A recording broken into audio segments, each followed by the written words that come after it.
आताच ना 4-5 दिवसापासून थंड वाटते आणि थंडीला सुरुवात होते असं वाटतंय. तर आज पण तसं थंड होतं आणि मला उठायला होत नव्हतं, कारण थंडीच्या दिवसातून असं वाटतं की झोपूनच जावं. पण हे मी झोपली तर हे टिफिन वगैरे तसंच राहणार आणि टिफिन करणार कोण?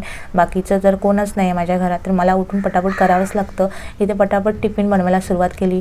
चपात्या केल्या, मस्त जवळा फ्राय केला, त्याच्यानंतर मग यांच्या बाबांना टिफिन भरून दिला आणि मी माझं आवरून घेतलं. आज सकाळी मस्त असं चहा घेतला होता. चहा आणि सकाळची वेळ थोडंसं का होईना पण बरं वाटतं, थकवास होतो, गायब होतो आणि मूड फ्रेश होऊन जातो. त्याच्यानंतर मग इकडे झाडांना पाणी घालणं हे माझं आवडीचं काम आहे. ह्या सेक्शनमध्ये आल्यावर मला खूप आनंद भेटतो, मजा येते. आणि त्याच्यानंतर मग ही फ्रूट्स कालपासून पडले होते ते पण ठेवून दिले. आता कपड्यांची मशीन पण झाली होती, पटकन कपडे घालून घेतले आणि इकडे रियांशला ॲपल शिजवून घेतला.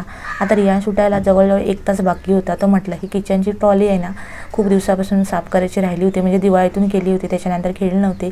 खूप असं डस्ट जमा होतो, कारण हे अर्धं काम झालं आहे आमचं घर नवीन आहे. बघू कधी कंप्लीट होईल, तोपर्यंत आपल्याला हे मेंटेन करावं लागेल. सगळं असं क्लीन करून घेतलं आणि ऑइल लावून घेतलं. ऑइलिंग करून झाल्यानंतर मस्त अशी क्लीन करून घेतली. रियांचे आजोबा आले होते, ते जेवून वगैरे घरी निघाले होते. ते घरी गेले म्हणजे रियांचा मूड ऑफ झाला होता, तर त्याला घेऊन थोडं बाहेर गेली होती.